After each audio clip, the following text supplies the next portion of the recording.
Good day. My name is Dr. Francesca Conradie.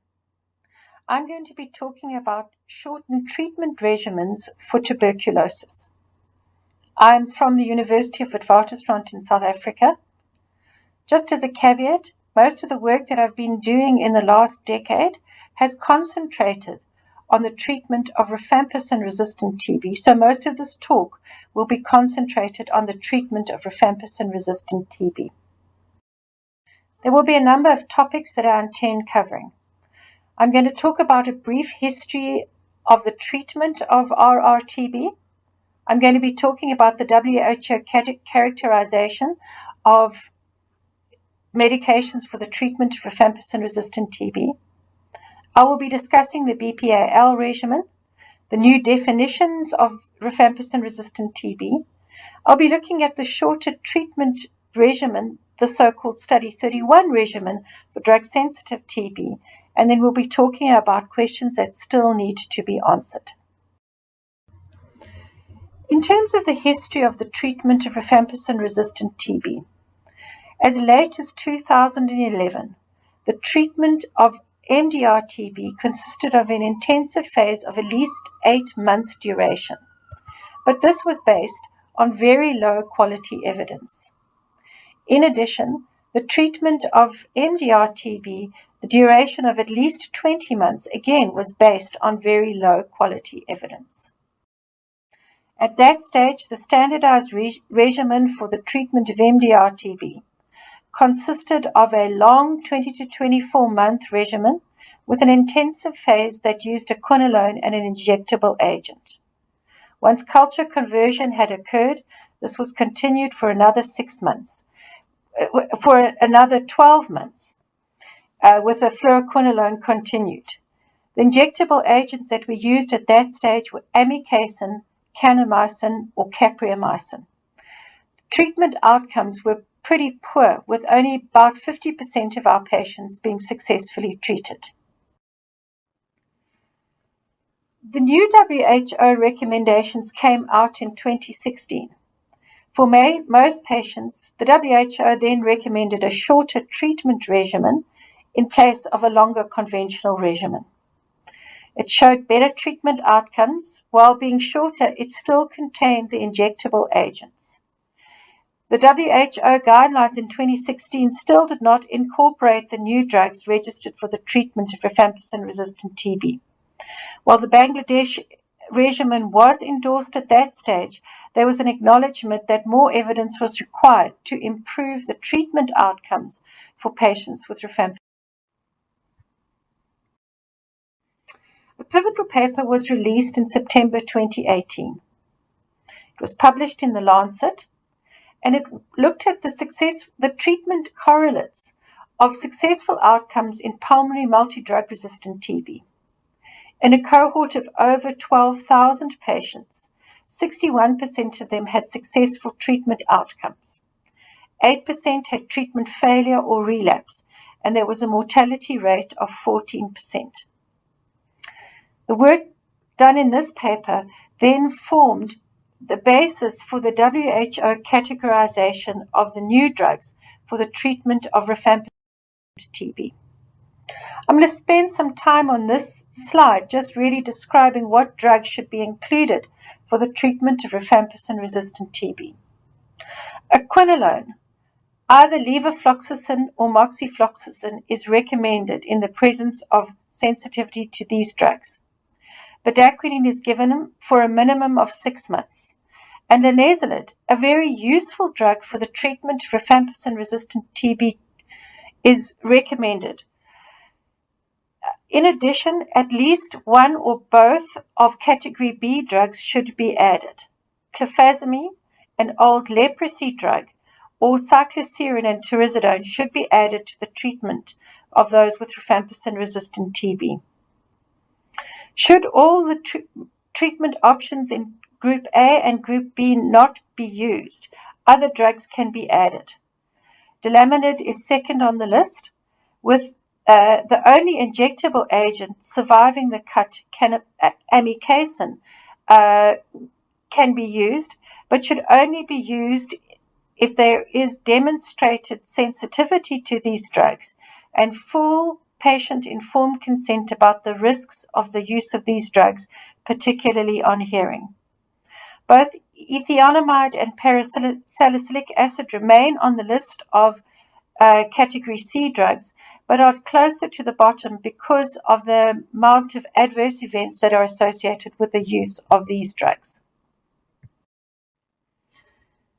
The new characterization has really changed the way that we think about the treatment of Rifampicin-Resistant TB. In March 2020, the results of the much-awaited NICS trial were published in the New England Journal of Medicine. 109 patients who had one of the three following types of drug-resistant TB were offered the regimen, either extensively drug-resistant TB, and in this case, we meant rifampicin-resistant TB with resistance to a quinolone and an injectable agent. In addition, patients with non-responsive MDR-TB or treatment-intolerant MDR-TB were offered this regimen. The regimen consisted of bedaquiline, pretomanid, a recently approved drug, and linezolid. The dosage of linezolid in the NICS trial was 1,200 milligrams. This high dose of linezolid came at a cost of toxicity. Of note, 90% of the patients had favorable treatment outcomes, and this was sustained for 2 years following the end of treatment. The toxicity associated with the high dose of linezolid was peripheral neuropathy in about 80% of cases and myelosuppression in 48% of cases. Patients in this study were enrolled in South Africa alone. This study, the next study, gave rise to the Xenic Study, where patients were then randomized to one of 4 treatment doses or durations of linezolid. In the first arm, patients were given 6 months of linezolid at 1,200 milligrams with bedaquiline and pretomanid. In the second arm, this was reduced to 2 months duration. In the third arm, patients were given 600 milligrams for 6 months, and in the fourth arm, 600 milligrams for 2 months only.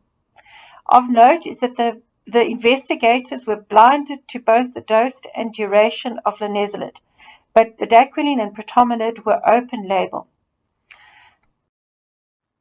What was astounding in this particular study is that the success rate of around 90% was sustained through all 4 treatment doses and durations of linezolid. But this study was enrolled patients both in South Africa and in Russia and Moldova. Of note, in this particular study, the incidence of peripheral neuropathy, optic neuropathy, and anemia decreased with a decreasing dose and duration of linezolid. All 4 cases of optic neuritis occurred in the high dose and duration, although this could have been by chance. The rate of peripheral neuropathy dropped from 37% in the high dose and duration of linezolid down to 13% in the shortest dose and the shortest duration and lowest dose of linezolid. The same occurred with the worsening grade of anemia.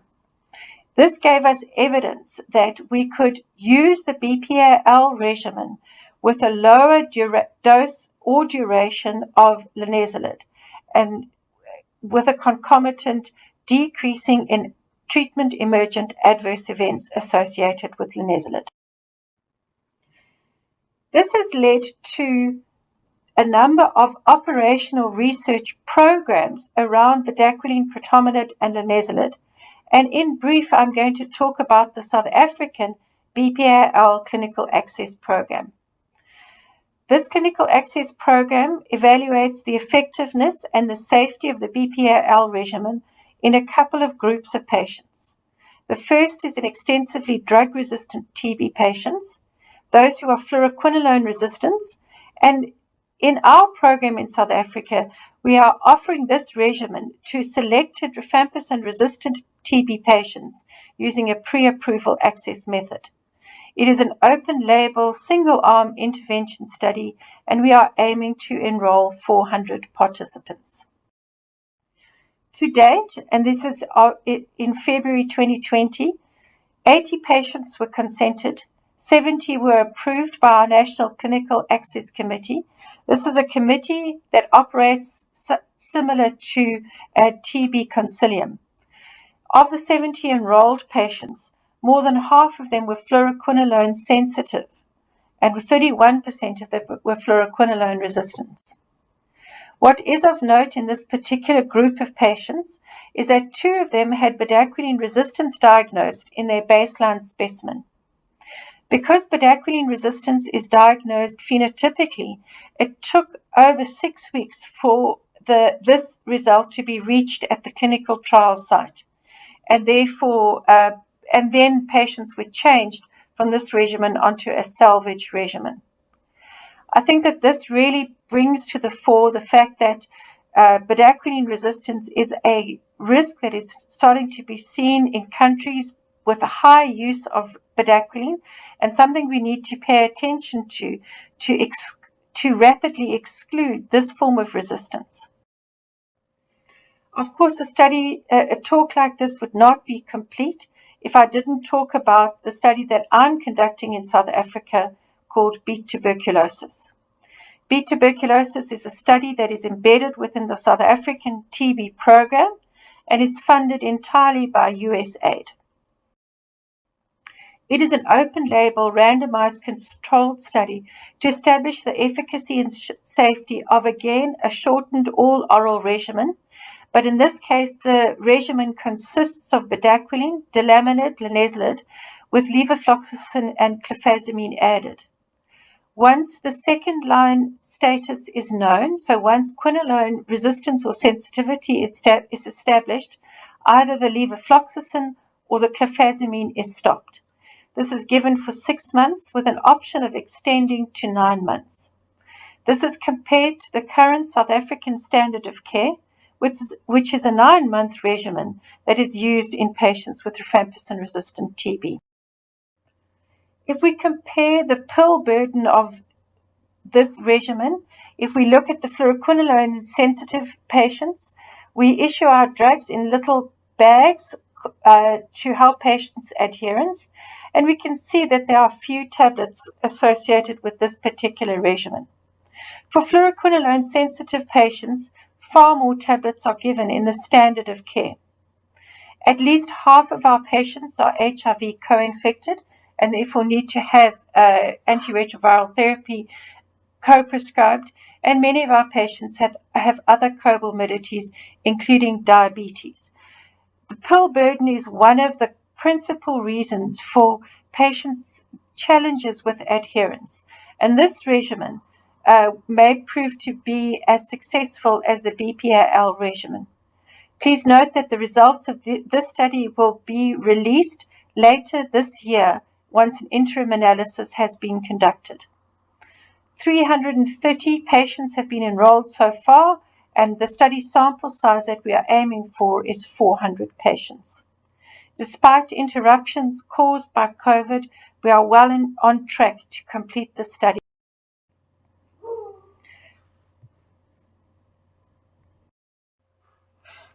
The next thing that I want to discuss is the new WHO definitions of extensively drug-resistant TB.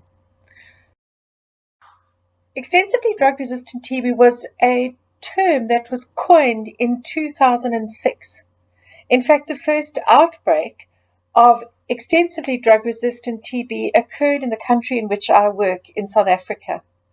There was notice that 52 out of 53 patients appeared at a hospital, the Church of Scotland, in KwaZulu-Natal, and 52 out of 53 of them died. It seemed to be a rapidly progressive form of TB and did not respond to any form of treatment.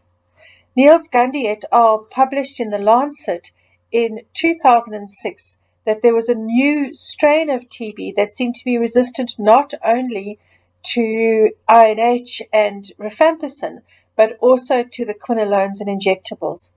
And at that time, the term extensively drug-resistant TB was coined. It was then adopted by the World Health Organization and the US CDC. I want to point out a couple of things at that time, that the term extensively drug-resistant TB was pretty aspirational. Although we knew that this organism was resistant to both second-line and injectables, there were no rapid tests available for these drugs. They would, if a patient was suspected of having resistance, there were phenotypic tests that took at least another 4 to 6 weeks to come back. And the definition of XDR-TB really set the scene for the development of resistance tests so that we could detect this form of TB a little bit earlier. So in January 2021, the WHO released the new definition of extensively drug-resistant TB. The definitions that they wanted to make was, first of all, it had to be pretty simple. It had to be measurable. It had to be relevant to national TB programs in terms of surveillance, but more importantly, in terms of clinical management. The new definition of XDR had to be managed differently from the old definition of XDR. It also had to be future-proofed. We didn't want to redefine every couple of years as new resistance was discovered. So we wanted to have a definition that would be acceptable for a period of time, despite the foreseen changes. Unto that end, the WHO developed a new definition of extensively drug-resistant TB.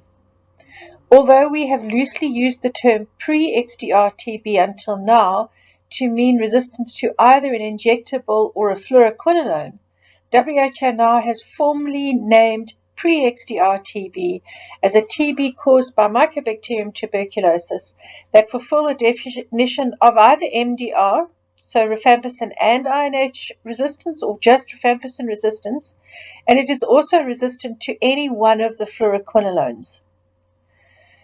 In terms of what we now define as extensively drug-resistant TB, again, it's TB caused by Mycobacterium tuberculosis that fulfills the definition of MDR or rifampicin-resistant TB, but is also resistant to a fluoroquinolone and at least one additional Group A drug.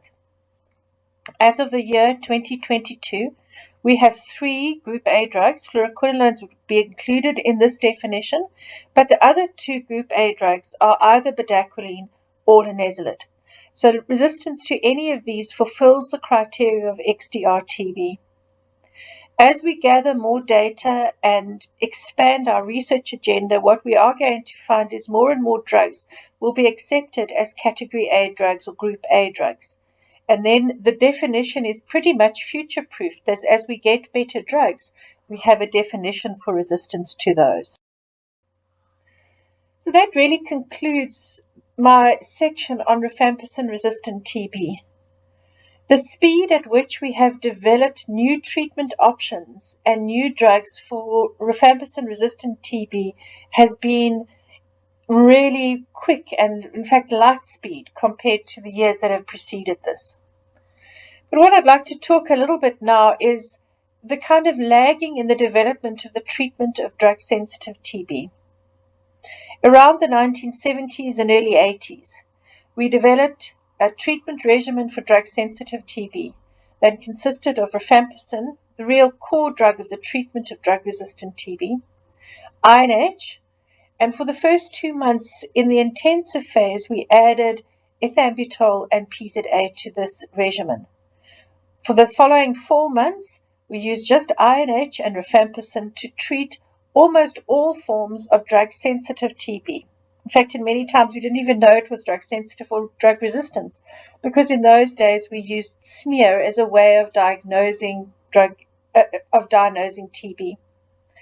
There have been a couple of false starts looking at shortening the TB regimen, none of which have been successful until very recently.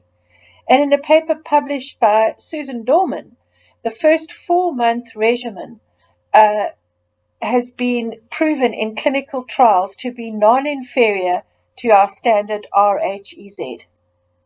In this really pivotal study, the control of 6 months of RHEZ was compared to 2 regimens. The first when rifampicin was exchanged for rifapentine, and the second when rifampicin was exchanged for rifapentine and ethambutol was exchanged for moxifloxacin.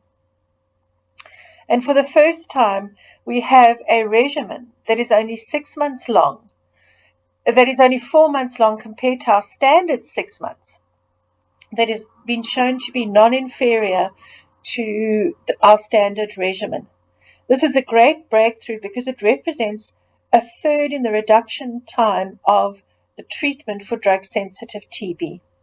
So just to reiterate, this is a regimen that consists of rifampicin, INH, PZA, and moxifloxacin. The regimen with ethambutol still in place was not shown to be non-inferior. What we really need to do is we need to have a look at whether this regimen performs as well in certain other population groups. The first is HIV co-infected, because most patients accepted in this trial were either HIV negative or had a good CD4 count. And we also want to start working on issues like the co-formulation of medicines to make this into a more acceptable regimen for TB. So I've come to the end of my talk. I've talked about the history of the treatment of rifampicin-resistant TB, how we've gone from a really long, intolerable and toxic regimen of 24 months down to a 6 months all-oral regimen using predominantly new drugs.